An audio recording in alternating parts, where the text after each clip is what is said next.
A very good evening student, स्वागत है आप सभी का आपके इस प्यारे से स्टडी प्लेटफॉर्म पे जिसका नाम है डीएलएस एजुकेशन विद्याकुल। मैं यामिनी आपकी सोशल साइंस की टीचर वेलकम करती हूँ आप सबका। तो एक बार आप सारे बच्चे जल्दी जल्दी जुड़ते जाएंगे, फिर कंटिन्यू करते हैं हम लोग आज का अपना ये सेशन। बच्चों, मुझे जहाँ तक याद है कि मैंने 15 अगस्त वाले क्लास में आप सबों को 1920 तक की सारी कहानी को बढ़ा दिया था और यह भी बताया था कि आगे आने वाले क्लासेस में हम लोग जितने बड़े बड़े आंदोलन हैं इसे कवर करने की कोशिश करेंगे। तो यह जो पूरा चैप्टर था, इसकी जो पृष्ठभूमि थी, या मैं आपको ऐसे समझाऊं कि जो इंट्रो का सेक्शन था इसे ऑलरेडी हम लोगों ने पढ़ के कंप्लीट कर लिया है और आज हम लोग कई इंपॉर्टेंट आंदोलनों के बारे में चर्चा करने जा रहे हैं। तो आई होप कि आप सारे बच्चे पेन और पेपर लेकर के तैयार होंगे, क्योंकि बहुत सारी ऐसी इंफॉर्मेटिव बातें हैं जो निकल करके आएंगी और आप बहुत कुछ नया भी सीखेंगे। साथ ही साथ जितने ऑब्जेक्टिव्स आपके हैं जिनमें आप लगातार कंफ्यूज होते रहते हो कि इसका क्या होगा, इसका क्या होगा, वैसे सारे ऑब्जेक्टिव, क्योंकि सारा आज हम लोग डिस्कस करने वाले हैं कॉन्सेप्ट के बारे में। और अगर आप ये लेक्चर पूरा कर लेते हैं तो मुझे ये तो पूरा उम्मीद है कि यह जो राष्ट्रीय आंदोलन का टर्म है जो कि 1919 से लेकर के 1947 तक का है, आपको किसी भी प्रकार की कोई परेशानी नहीं आएगी।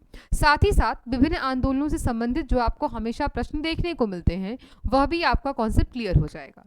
तो मैंने आपको पढ़ाया था कि बच्चों यह इस चैप्टर के बारे में जब हम पढ़ेंगे तो टोटल 3 पार्ट में हम इस चैप्टर को पढ़ते हैं। सबसे पहले हम गांधी जी के जो तीनों आंदोलन हैं उसके बेस पे इसे बांट देते हैं। सबसे पहला 1920 का असहयोग आंदोलन, फिर बच्चे हम 1930 का सविनय अवज्ञा आंदोलन पढ़ते हैं और इसके बाद हम पढ़ते हैं बिल्कुल, फिर लास्ट का जो टर्म है, जो अंतिम आंदोलन है, वह है भारत छोड़ो आंदोलन। तो 3 आंदोलन के क्रम में, जिसमें सबसे पहले हम पढ़ेंगे असहयोग आंदोलन, फिर पढ़ेंगे बच्चे हम सविनय अवज्ञा आंदोलन और उसके बाद हम कवर करने की कोशिश करेंगे भारत छोड़ो आंदोलन। तो आई होप आप सारे बच्चे पेन पेपर लेकर के तैयार हो गए होंगे। चलिए हम सेशन की शुरुआत करें। अगर मैं बताऊं बच्चे असहयोग के बारे में, तो आप सबको पता है कि मैम यह जो असहयोग आंदोलन है यह 1920 में स्टार्ट किया गया गांधी जी के नेतृत्व में। यहाँ पे बच्चे अगर आप देखेंगे तो गांधी जी यहाँ 2 चीजों पे बल देते हैं। सबसे पहला, ये जो टर्म है असहयोग, यहाँ बहुत क्लियरली रूप से देख पा रहे होंगे कि मैम इसमें 2 टर्म है। कैसे कैसे? तो आप कहेंगे कि मैम पहले अ है और अ के साथ प्लस करके यहाँ क्या मिला होगा, तो आप कहेंगे असहयोग। ठीक है। अगर अ की बात करें तो आप ये भी जानते हैं कि मैम अ जो है ये हमेशा निगेटिव टर्म देता है, मतलब नहीं का सेंस देता है। जैसे अगर मैं आपको बताऊं कि कोई लड़की सू लग जाए, अगर किसी में सब है और उसमें सू लग जाए, सुशव्य हो जाए, तो उसकी विशेषता और बढ़ जाती है। लेकिन जैसे ही अ लग जाता है, ये ना बड़ा निगेटिव टर्म है। जैसे अगर कोई सहाय है, अब उसमें अ लगा दीजिए, असहाय, कोई नहीं है बेचारे का। ठीक उसी प्रकार गांधी जी के इस आंदोलन का आपको एक उद्देश्य, एक मतलब तो यहाँ से समझ में आ रहा होगा कि मैम गांधी कोई ऐसी बात कर रहे हैं जिसमें किसी के सहयोग को नहीं करना है, किसी का सहयोग नहीं करना है, तब तो इसका नाम असहयोग पड़ा। गांधी का ये कहना है, और गांधी जी ने अपने हिंद स्वराज नाम की एक पुस्तक में ये लिखा भी था कि भारत में ब्रिटिश सत्ता, ब्रिटिश इसलिए काम कर रहे हैं क्योंकि हम लोग उसका सहयोग कर रहे हैं। जिस दिन से हम उनका सहयोग करना कम कर देंगे, सहयोग करना बंद कर देंगे, उस दिन से ब्रिटिश सत्ता या ब्रिटिश हुकूमत जो है ये अपने आप कम हो जाएगी। और इसीलिए इस आंदोलन का नाम भी रखा गया असहयोग आंदोलन। अब चलिए अगर हम इसके बारे में बात करेंगे तो गांधी जी इसमें कहते हैं कि हम 2 तरह का काम करें। कौन कौन सा? तो सबसे पहले इनका ऐसा कहना था कि जो भी लोग जितने प्रकार के उपाधि धारण किए हुए हैं या फिर सरकार के पदों पर काम कर रहे हैं, सरकारी या गैर सरकारी समारोह जितने हो रहे उनका आप बहिष्कार करिए। इसके साथ साथ सरकारी स्कूल और कॉलेज में जो लोग पढ़ रहे हैं, चाहे वो स्टूडेंट हो चाहे वो पढ़ाने वाले टीचर्स हों, वो दोनों मिलकर के इसका बहिष्कार करें। विधान परिषद के चुनावों का बहिष्कार करिए। साथ ही साथ जितनी भी विदेशी वस्तुएं हैं, इन विदेशी वस्तुओं का बहिष्कार करिए। और भी कई तरह की ऐसी चीजें हैं जो ब्रिटिश हुकूमत में नौकरी के लिए दी जा रही हैं, इन सारी चीजों का बहिष्कार करना। बहिष्कार करना मतलब सरकार का सहयोग नहीं करना। सरकार क्यों चल रही है? क्योंकि हम सारे लोग उसके सिस्टम में काम कर रहे हैं और जैसे ही हम उस सिस्टम में काम करना बंद कर देंगे, उनका काम रुक जाएगा, उनका काम ठप हो जाएगा और ब्रिटिश हुकूमत धीरे धीरे कमजोर हो जाएगी। इतनी बातें तो आप बहुत क्लियरली समझते होंगे। इसके बाद तो ये कैसा काम है? तो आप कहेंगे कहेंगे कि मैम पहला जो टर्म हमें दिख रहा है जहां आपने ये सारी बातें समझाई, ये कैसा टर्म है? तो आप कहेंगे कि मैम यहाँ पे तो गांधी बात कर रहे हैं बहिष्कार के बारे में, और सारी चीजों का बहिष्कार है, सरकारी नौकरियों का बहिष्कार है, पद का बहिष्कार है, उपाधि का बहिष्कार है, और भी न जाने कितनी चीजों का बहिष्कार है। दूसरा जो टर्म है, ये तो आपने पहला सीखा कि भाई पहले के अंतर्गत क्या हुआ। दूसरे के अंतर्गत अगर हम देखेंगे बच्चों, तो गांधी यहाँ पे किसके बारे में बात करते हैं? तो आप कहोगे कि मैम दूसरा टर्म यहाँ पे है रचनात्मक वाला। थोड़ा सा ध्यान देना, दूसरा टर्म किसका है बच्चों? आप कहेंगे मैम रचनात्मक कार्य। रचनात्मक कार्य करने का मतलब देखो, यहाँ पे एक कॉन्सेप्ट आया कि विदेशी वस्तु का बहिष्कार करना है। ठीक है, मान लिए कि विदेशी कपड़ा नहीं पहनेंगे, वहां से जो बन के आएगा वो नहीं पहनेंगे, तो आखिर पहनेंगे क्या? पहनना तो होगा। विदेशी वस्तुओं का उपयोग नहीं करेंगे तो उस वस्तु का जरूरत तो है, हमें उपयोग तो करना पड़ेगा। तो गांधी जी ने यहां कहा कि देखो, हम लोग ज्यादा से ज्यादा क्या करें? स्वदेशी को अपनाएं। मतलब स्वदेशी को अपनाने का सीधा सीधा तात्पर्य कि अपने देश में बनी हुई वस्तुओं का उपयोग करें। और यहीं पे आप देखोगे कि चरखा और खादी जो है ये काफी लोकप्रिय होता है। यहाँ पे एक फंड की स्थापना की जाती है जिसका नाम है तिलक स्वराज फंड। और आपसे बार बार पूछेगा कि तिलक स्वराज फंड की स्थापना किसके अंतर्गत की गई? तो ये असहयोग आंदोलन के टाइम पे की गई। इसका उद्देश्य क्या होता है? 1 करोड़ रुपये इकट्ठा करना, और 1 करोड़ रुपये के माध्यम से 20 लाख चरखा पूरे भारत में बांटा जाता है। और इसके माध्यम से क्या होता है बच्चों? तो इसके माध्यम से हम कहेंगे, एक सेकेंड, इसके माध्यम से बच्चे स्वदेशी को अपनाने पे बल दिया जाता है। साथ ही साथ आप देखिएगा कि राष्ट्रीय विद्यालय एवं कॉलेज की स्थापना की जाए, ताकि वैसे लोग जो कि ब्रिटिश के कॉलेज में पढ़ रहे हैं, ब्रिटिश के स्कूल में पढ़ रहे हैं, वो इससे बच सके। तो ये दो चीजें हैं, सबसे पहले बहिष्कार वाली, और दूसरी है कि स्वदेशी अपनाइए, अपने देश की चीजों पर बल दीजिए। और यही था असहयोग आंदोलन। चलिए बढ़ते हैं आगे आने वाले टर्म पे। अगर बच्चों हम बात करेंगे इस आंदोलन का जो आरंभ है वो कब हुआ, तो थोड़ा सा ध्यान देंगे। इस आंदोलन का जो आरंभ है बच्चों वो 1 जनवरी 1921 को माना जाता है। और पूरे भारत में असहयोग आंदोलन को कहीं ना कहीं बहुत ज़्यादा सफलता मिली। अगर हम यहाँ देखेंगे बच्चों, तो विदेशी कपड़ों का बहिष्कार होना शुरू किया गया।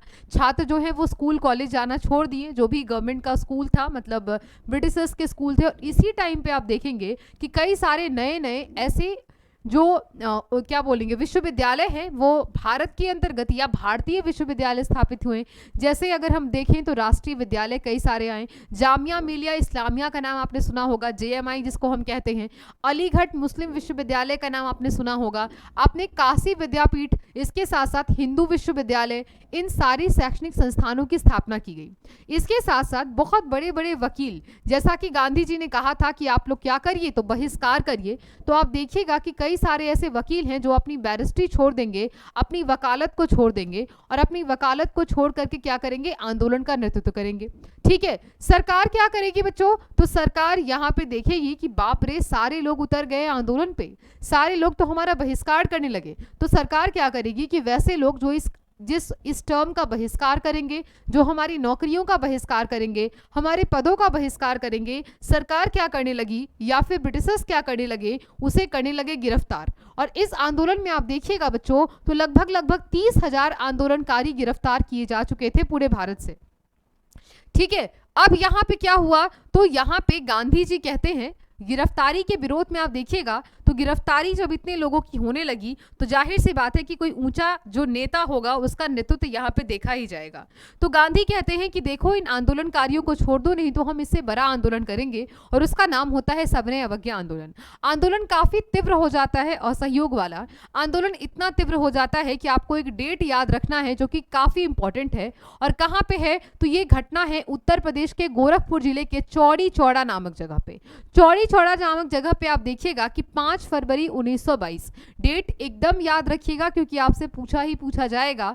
5 फरवरी 1922 को बच्चों आप देखेंगे कि 22 पुलिस कर्मियों की जान ले ली जाती है क्योंकि पुलिस स्टेशन में आग लगा दिया जाता है। जब गांधी जी इस चीज को देखते हैं तो गांधी कहते हैं कि मेरे आंदोलन में हिंसा के लिए कोई जगह नहीं है, हम अपने आंदोलन को अहिंसक रूप से करना चाहते हैं। और इसीलिए गांधी यहाँ पे आदेश दे देते हैं कि चूंकि यह मेरे द्वारा संचालित आंदोलन है, और 12 फरवरी 1922 को गांधी कहते हैं कि मेरे आंदोलन में हिंसा आना ये कतई मुझे बर्दाश्त नहीं है। और गांधी इस आंदोलन को स्थगित कर देते हैं। मतलब एक ऐसा आंदोलन जो एकदम पीक पर था, इतने सारे आंदोलनकारी जुड़े थे, सभी लोग अपनी अपनी नौकरियां छोड़ चुके हैं, बच्चे स्कूल जाना छोड़ दिए हैं, टीचर्स अपनी जॉब छोड़ दिए हैं, बैरिस्टर या फिर जो वकील है वो अपनी वकालत छोड़ चुके हैं। ऐसे मूवमेंट पे आके जब लोग किसी भी प्रकार का कोई काम नहीं कर रहे हैं, सरकार का विरोध कर रहे हैं, वहां गांधी जी आकर के कहते हैं कि अब मैं इस आंदोलन को कंटिन्यू नहीं करूंगा। आप बताइए, क्या आज के समय में कोई ऐसा व्यक्ति होगा जो किसी भी राष्ट्र के लिए, देश के लिए अपनी नौकरी छोड़ना चाहेगा? अभी तो नौकरी ही सब कुछ है। और यहाँ पे ये जितने लोग हैं ये सब अपना अपना काम धंधा छोड़ चुके हैं राष्ट्र के लिए। और ऐसे मूवमेंट में गांधी आंदोलन वापस ले लेते हैं कि गांधी कहते हैं कि मेरे आंदोलन में हिंसा आ गया, मैं इस आंदोलन को कंटिन्यू नहीं करूंगा। अब गांधी जी को क्या होगा, तो ब्रिटिश सरकार 1922 में इनको गिरफ्तार कर लेती है और 6 साल के लिए इनको जेल भेज देती है। अब यहाँ पे गांधी जब आंदोलन को स्थगित कर देते हैं तो कांग्रेस के बाकी जो लोग हैं, या फिर हम ऐसे कहें कि मैम और भी जो लोग हैं, उनके द्वारा बड़ा इसका विरोध किया जाता है कि हम लोग इतना लड़े, हम लोग ने इतना किया और गांधी जी इस आंदोलन को वापस कर रहे हैं। इसी टाइम पे क्या होता है बच्चों, तो आप थोड़ा सा ध्यान देंगे कि इसके बाद कई सारे ऐसे लोग हैं जो गांधी जी से थोड़े से दुखी हो जाते हैं और वो ऐसा मानते हैं कि अभी इस टाइम पे आंदोलन को स्थगित नहीं करना चाहिए था। और यही एक पार्टी की स्थापना होती है जिसका नाम होता है स्वराज दल, है ना। और इसकी स्थापना किसके द्वारा की जाती है, तो मोतीलाल नेहरू और चित्तरंजन दास के द्वारा मिलकर के इस पार्टी की स्थापना कर दी जाती है और कांग्रेस से एक अलग पार्टी या फिर गांधी जी के सहयोग से एक अलग पार्टी बना दिया जाता है। ठीक है, ये हो गई बात। 1922 में गांधी गिरफ्तार हो गए। 1922 में गांधी गिरफ्तार हो गए और 6 साल के लिए कहाँ चले गए, जेल चले गए। जैसा कि गांधी ने कहा था कि अगर तुम लोग ऐसे ही करते रहोगे हो अल्लाह, तो आगे एक और आंदोलन होगा, और यही हुआ भी बच्चों। अगर हम बात करें 1930 के बारे में, तो 1930 में फिर से एक आंदोलन हुआ जिसका नाम है सविनय अवज्ञा आंदोलन। अब इस सविनय अवज्ञा आंदोलन के बारे में आइए बात कर लेते हैं। और ये दूसरा आपका सबसे इंपॉर्टेंट आंदोलन है, पहला आपका असहयोग आंदोलन मुख्य था। चलिए, तो आइए हम बात कर लेते हैं थोड़ा सा सविनय अवज्ञा आंदोलन के बारे में। और कई सारी ऐसी बातें हैं बच्चों जो इसके अंतर्गत आपको जाननी बहुत जरूरी है। अगर हम सविनय अवज्ञा आंदोलन की बात करेंगे तो सविनय अवज्ञा आंदोलन बच्चे कई सारे स्टेप में चला है, कई सारे प्रखंडों से जुड़ा है। सबसे पहले आपको एक टर्म समझना है जिसका नाम है साइमन कमीशन। अगर मैं साइमन कमीशन की बात करूं बच्चों, तो आप सबको पता है कि मैम 1919 में या हर 10 साल पे आप देखिएगा, 5 साल पे, 6 साल पे ब्रिटिशर्स जो है वो भारत के लिए संविधान बनाते हैं, मतलब रूल बनाते हैं कि कैसे यह देश चलेगा। हर बार जो रूल आता है, रूल बुक आता है, उसमें कुछ चीज़ें परिवर्तित होती हैं, कुछ चीज़ें चेंज होती हैं। अगर हम यहाँ की बात करें बच्चों, तो आप देखिएगा कि यहाँ पे 10 वर्ष के बाद जो रूल बनाया गया था उसकी समीक्षा की जाती थी कि क्या यह सही है, क्या यह भारतीय मापदंडों पे उतर पाएगा। लेकिन बच्चे इस बार क्या हुआ कि 1927 में ही, 1927 में ही इंडियन स्टैट्यूटरी कमीशन, या जिसको ही आमतौर पे हम लोग साइमन कमीशन के नाम से जानते हैं, इसका गठन किया गया। साइमन कमीशन आया भारत में संवैधानिक सुधार करने के लिए, भारत में जो रूल चल रहा था उसमें संशोधन करने के लिए।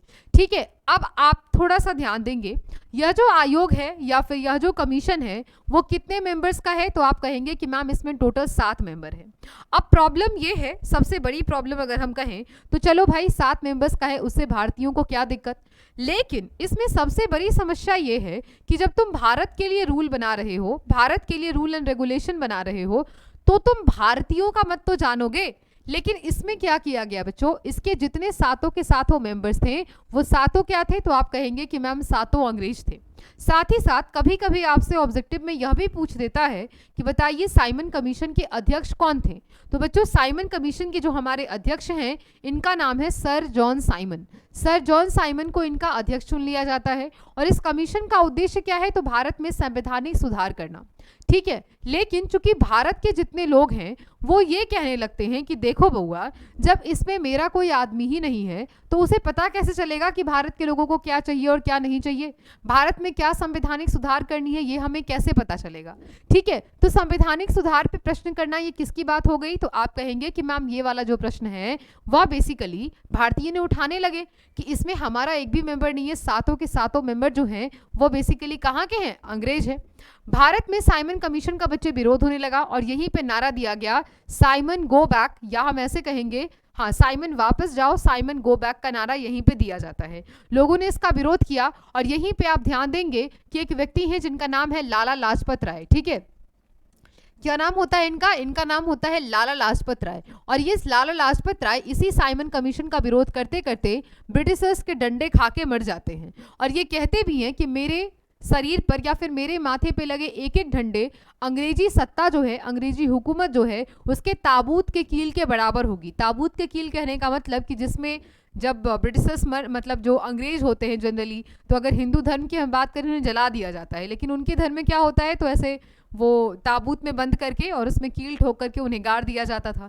तो यही कहते हैं लाला लाजपत राय कि क्या किया जाएगा, तो जितने डंडे मेरे सर पे पड़े हैं ठीक उतने ही कील जो है वो तुम्हारे ताबूत में लगेंगे। और ये जब भारत आज़ाद हो जाएगा उस समय की बात है।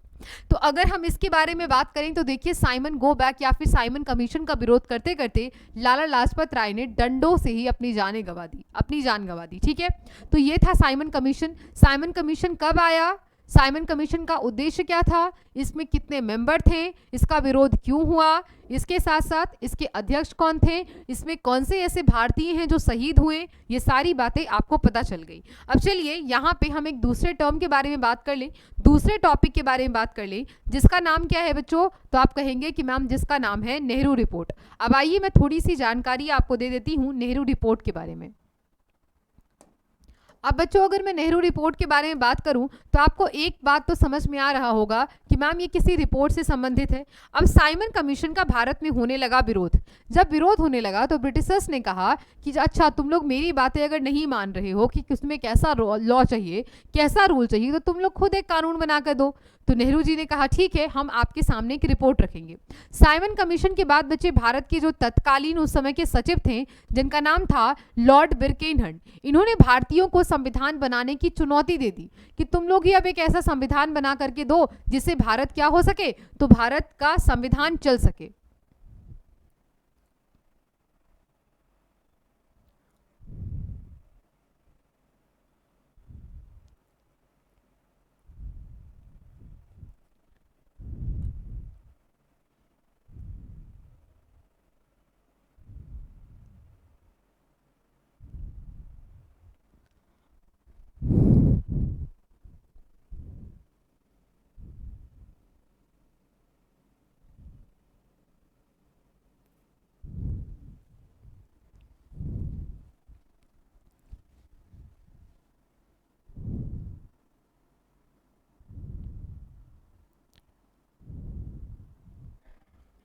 चलिए, तो अगर हम नेहरू रिपोर्ट के बारे में बात करेंगे तो नेहरू रिपोर्ट में बेसिकली ये हुआ बच्चों कि चुनौती दे दी गई कि अब आप प्रस्तुत करिए, आप बना के दिखाइए लो। तो नेहरू जी ने कहा कि ठीक है। यहाँ पे बच्चे आप देखेंगे कि कांग्रेस क्या करती है, 1928 में नेहरू रिपोर्ट कब आ रहा है, 1928 में। 1928 में क्या हुआ, तो यहाँ पे आप देखेंगे कि नेहरू जी सारे दलों का, उस समय जितने भारत में दल थे उनकी एक कमेटी बुलाई जाती है और इसमें मोतीलाल नेहरू को अगर हम देखेंगे तो इनका अध्यक्ष बनाया जाता है। और इस समिति ने ब्रिटिश सरकार से डोमिनियन स्टेट के दर्जा देने की मांग की। मतलब नेहरू रिपोर्ट में सरकार से या फिर ब्रिटिशर्स से डोमिनियन स्टेट मांगा गया, जिसके अंतर्गत कांग्रेस का एक वर्ग जो है ये असहमत है। ठीक है, तो नेहरू रिपोर्ट जो है ये अस्वीकृत हो गया। लेकिन इसमें कई सारे ऐसे महत्वपूर्ण निर्णय थे जो कहीं ना कहीं ये चीज़ दिखा रहे थे कि अब जो है भारतीय वो अपने उद्देश्यों के प्रति, अपने लक्ष्य के प्रति क्या हो रहे हैं, तो आप कहोगे कि मैम वो अब अपने लक्ष्य की ओर जागरूक हो रहे हैं।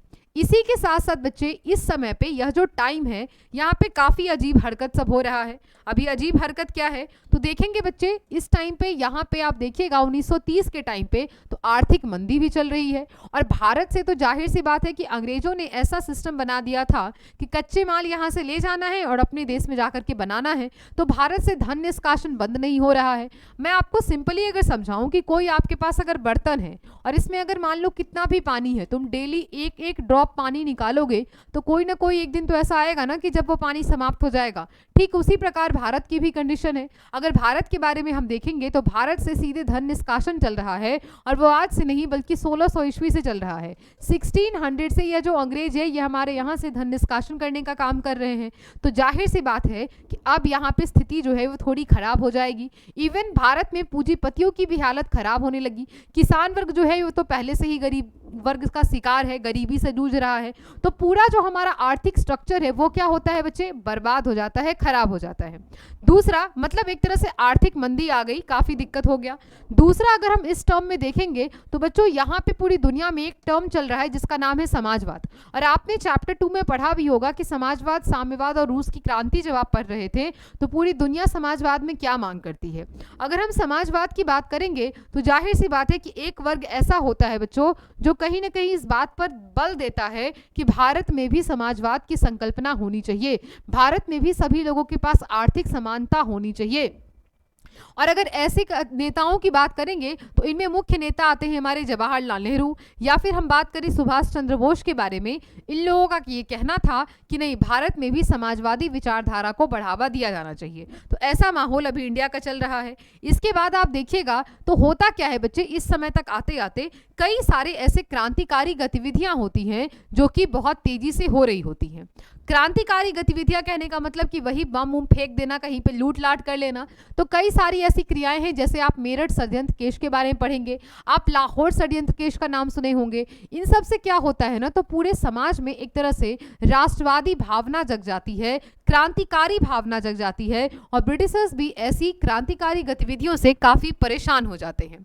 अप्रैल 1930 में बच्चे, ये काफी इंपॉर्टेंट है, चटगांव में जो एक तरह से शस्त्रागार, कहने का मतलब एक घर होता है जिसमें अंग्रेज अपने शस्त्र को भरे होते हैं, उनमें सिर्फ उनकी हथियार रखी होती है, वहां पे क्या करते हैं तो जितने आंदोलनकारी हैं वो छापा मारते हैं। और यहाँ इसका नेतृत्व किसके द्वारा किया जाता है, तो चटगांव शस्त्रागार का नेतृत्व सूर्यसेन के द्वारा किया जाता है। और यह जो सूर्यसेन आपको दिख रहे हैं, काफी इंपॉर्टेंट है, ये इनका उपनाम या फिर जिनको हम कहते हैं ना निकनेम, मास्टर डा होता है। और मास्टर दा, दा कहने का मतलब जिसको दादा हम कह सकते हैं, है ना, तो मास्टर दा इनका नाम होता है। और योजनाबद्ध तरीके से पूरा का पूरा शस्त्रागार लूट लिया जाता है। मतलब एक घर है जिसमें पूरा अंग्रेज का राइफल रखा हुआ है या फिर जितने भी अस्त्र शस्त्र हैं वो रखे हुए हैं, और बहुत प्लानिंग के द्वारा इसको लूट लिया जाता है। क्लियर।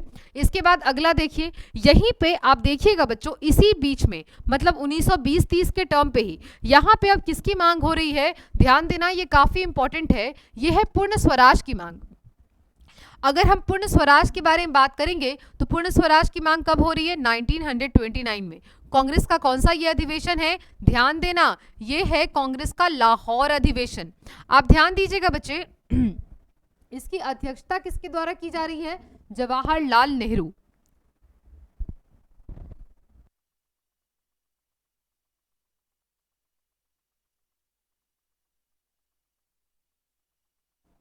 बिल्कुल।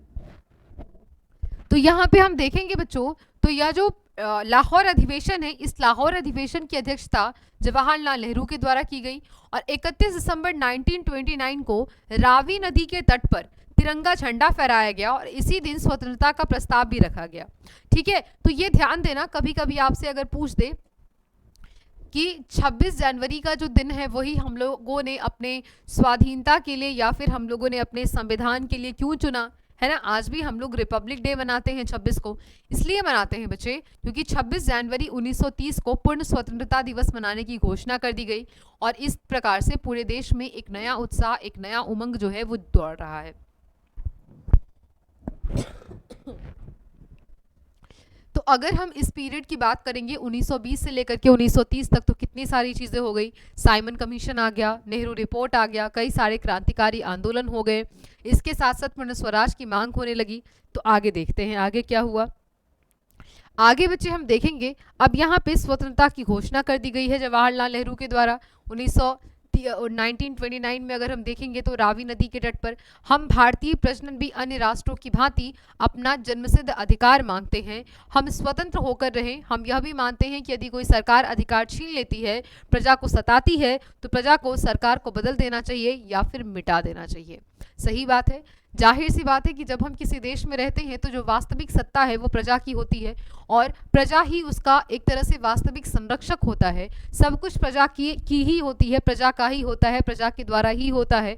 तो अगर हम इस व्यवस्था की बात करेंगे तो यहाँ बहुत क्लियरली अंग्रेजों को समझा दिया जाता है कि देखो बउआ, ऐसा है कि देश मेरा है, इस देश पर जन्मसिद्ध अधिकार मेरा है, और यदि कोई भी सरकार, कोई भी व्यक्ति हमारे देश के नागरिकों से उनका अधिकार छीनेगी, प्रजा को सताएगी, तो जाहिर सी बात है कि या तो प्रजा प्रजा जो है वो उस सरकार को मिटा देगी या फिर उस सरकार को बदल देने का पूरा अधिकार रखती है। इतनी बातें आप समझ गए। चलिए आगे बढ़ते हैं।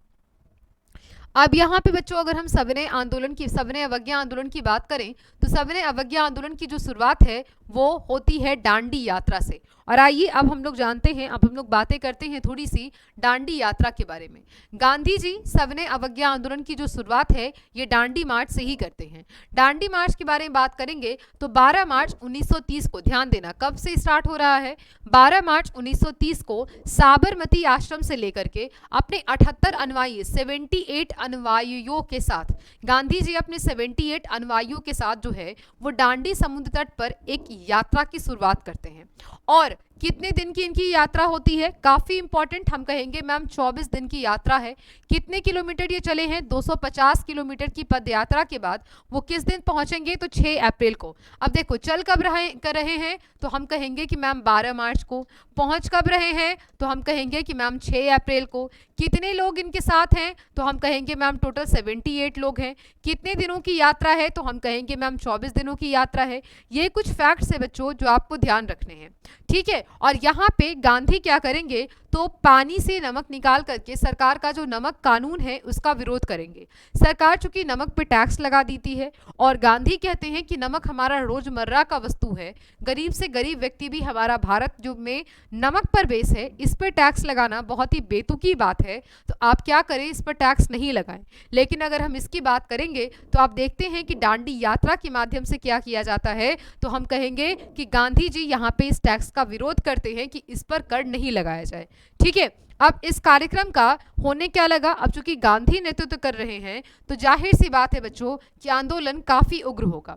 अब यहाँ पे हम देखेंगे कि इसका हर जगह नमक कानून का उल्लंघन किया गया, स्कूल कॉलेज में भी छात्रों ने इसका बहिष्कार किया। और साथ ही साथ एक टर्म जो यहाँ से चल रहा है जो कि असहयोग से भी परिचित है और इसका नाम है स्वदेशी। और स्वदेशी के अंतर्गत हम लोग क्या करते हैं तो हर बार हम विदेशी वस्तुओं का बहिष्कार करने लगते हैं। तो इस आंदोलन में भी विदेशी वस्त्रों को जलाया जाने लगा, विदेशी वस्तुओं का बहिष्कार किया जाने लगा। तो ये सारी बातें आप ध्यान रखेंगे। चलिए आगे बढ़े।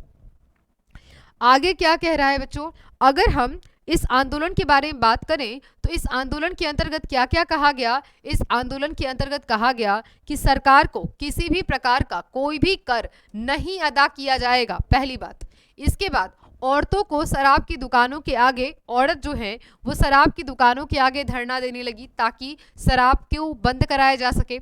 इसके साथ साथ जो भी वकील हैं वो अपनी अदालत को छोड़े और सरकारी कर्मचारी जितने हैं वो अपना पद त्याग दे, सरकार का सहयोग करना बंद कर दे। और यही कहाँ पे एक्टिव हुआ था, तो आप लोग को याद होगा कि मैम ये सेम घटना वैसी ही घट रही है जब असहयोग आंदोलन की बात हो रही थी, जब हम बहिष्कार कर रहे थे। ये सारी चीजें, ये सारी घटनाएं वैसी ही है।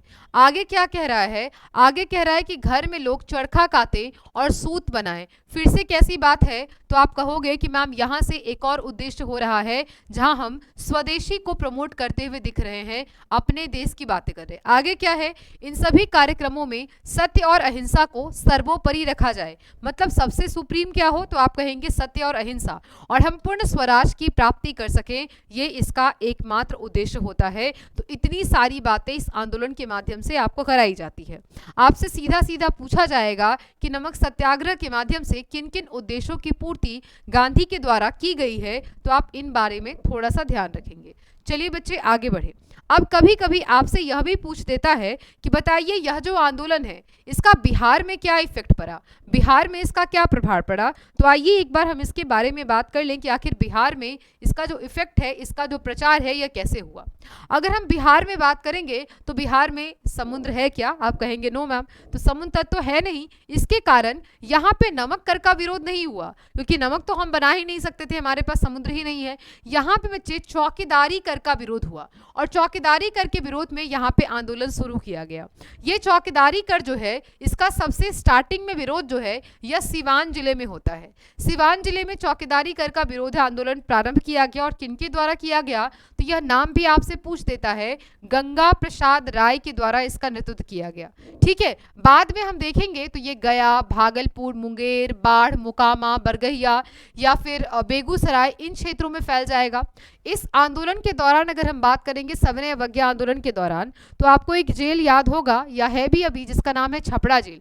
छपरा जेल के कैदियों ने क्या किया बच्चे, विदेशी वस्त्र को पहनने से इनकार कर दिया। और ये आपसे अब कई बार पूछता है कि नंगी हड़ताल कहाँ पे किया गया था, तो विदेशी कपड़े नहीं पहनने के कारण नंगी हड़ताल किया गया छपरा जेल के कैदियों के द्वारा, याद रखिएगा। साथ ही साथ अगर हम विदेशी वस्त्र के बहिष्कार की बात करें तो पटना की अगर हम बात करते हैं तो यहाँ पे स्त्रियां जो हैं ये चढ़कर यहाँ पे हिस्सा लेती हैं, और इसका नेतृत्व कौन कर रही हैं, तो श्रीमती हसन इमाम। ध्यान देंगे, श्रीमती हसन इमाम ने पटना में जो महिलाएं थी जो आंदोलन का विरोध कर रही थी, आंदोलन कर रही थी, उनका नेतृत्व हसन इमाम ने किया था, जिसे विंध्यावासिनी देवी ने आगे बढ़ाया। गया में अगर हम देखेंगे तो देखो महिलाएं कितनी प्रभावी हैं। उस समय में बिहार की जो महिलाएं हैं वह यहाँ के स्वतंत्रता संग्राम में हिस्सेदारी दे रही हैं, तो महिलाओं की स्थिति उस समय भी बिहार में बहुत बेहतर थी।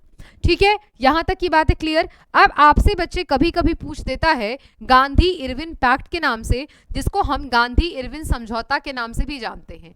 इरविन एक व्यक्ति है और गांधी की तो आप जानते ही हैं।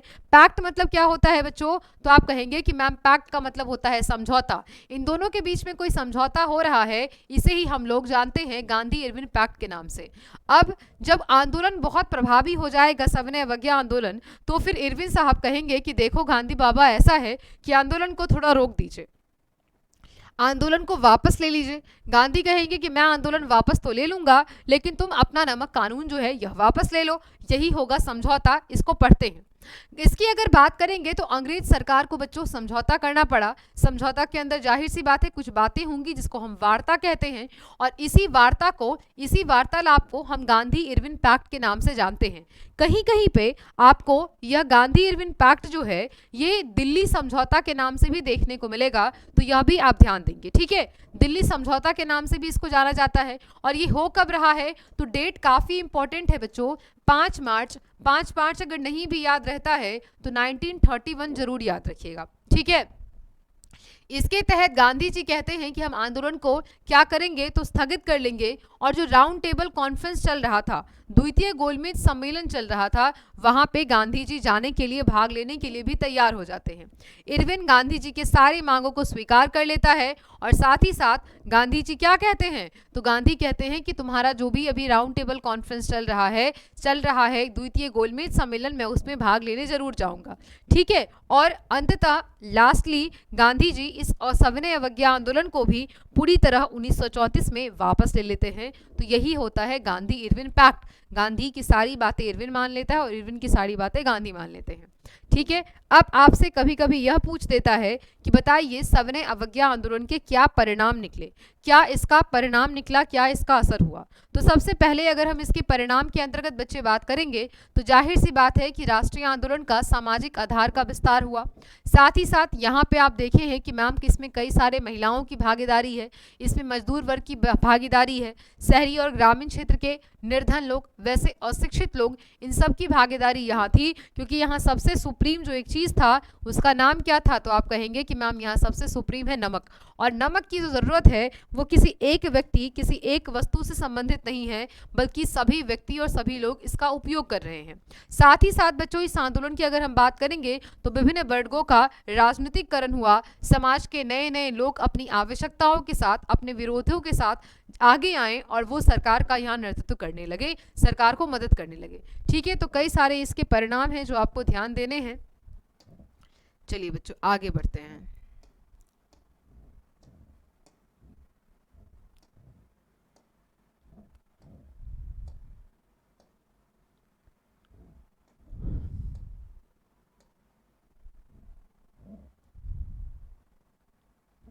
एक सेकेंड बच्चों, रुक जाएंगे हम लोग।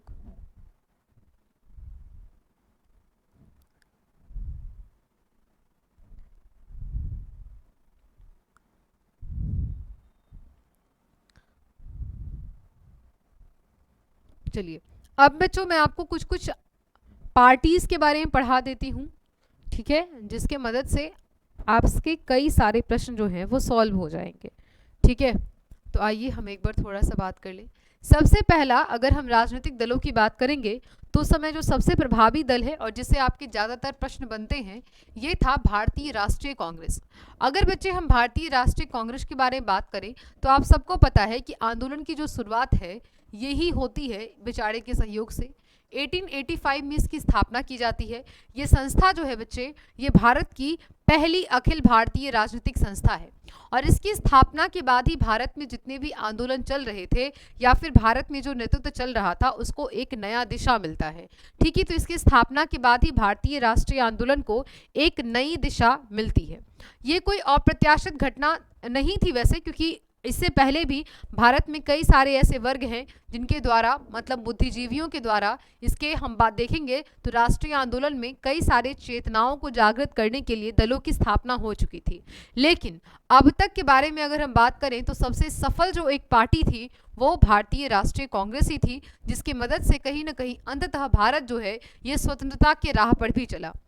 अगर हम देखेंगे बच्चों इसके बारे में तो स्टार्टिंग के टाइम पे अगर हम देखते हैं तो जितने केवल पढ़े लिखे लोग हैं मतलब जो शिक्षित लोग हैं वही केवल इससे जुड़े रहे और भारत की ज़्यादातर आबादी इस समय पे गरीबों की थी, मजदूरों की थी, कृषक वर्ग की थी, तो कोई इस पार्टी से जुड़ ही नहीं पा रहा था।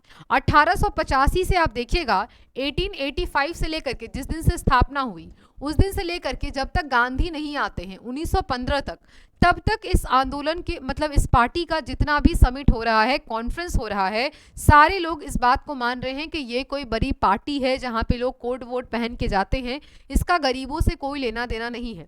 1885 से अगर हम 1915 तक के बारे में बच्चे बात करें तो यहाँ पे आप देखिएगा कि मध्यम वर्ग की सरकार यहाँ मतलब मध्यम वर्ग के लोग इससे जुड़े हैं, गरीबों और कृषकों की मजदूरों ऐसे ऐसे लोगों का पार्टी से कोई कनेक्शन नहीं है। जब गांधी आते हैं तब जाके लोगों को समझ में आता है कि अच्छा ये पार्टी हमारे लिए ही है। ठीक है, आइए इसको हम आगे देखें, आगे इसके क्या क्या बातें हैं। अगर बच्चे हम इस पार्टी के उद्देश्य के बारे में बात करेंगे तो जाहिर सी बात है कि इस पार्टी का जो उद्देश्य था वो उद्देश्य क्या था, तो आप कहेंगे कि लोगों को एकजुट करना, उनमें राष्ट्रवाद की भावना को बढ़ाना।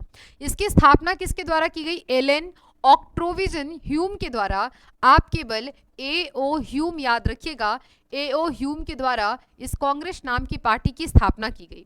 ठीक है, और आप देखिएगा कि इसमें कई सारे लोगों का समर्थन भी मिलेगा, समर्थन मिलेगा तभी तो जाकर के ये पार्टी जो है यह आगे बढ़ पाएगी। सबसे पहला इस पार्टी का जो मीटिंग था वो होना था 1885 में पूना में, लेकिन ये पूना में हो नहीं पाया इसलिए क्योंकि इस समय पूना में फैला हुआ था प्लेग, और प्लेग फैलने के कारण इस पार्टी का स्थान जो निर्धारित था कि पूना में बैठक होगा ये चेंज कर दिया जाता है और बम्बई के गोकुल दास तेजपाल संस्कृत कॉलेज में इसकी पहली मीटिंग बुलाई जाती है और इसी दिन इस संगठन का जो नाम है ये बदल करके अखिल भारतीय राष्ट्रीय कांग्रेस कर दिया जाता है, मतलब इंडियन नेशनल कांग्रेस INC की स्थापना 1885 में कर दी गई।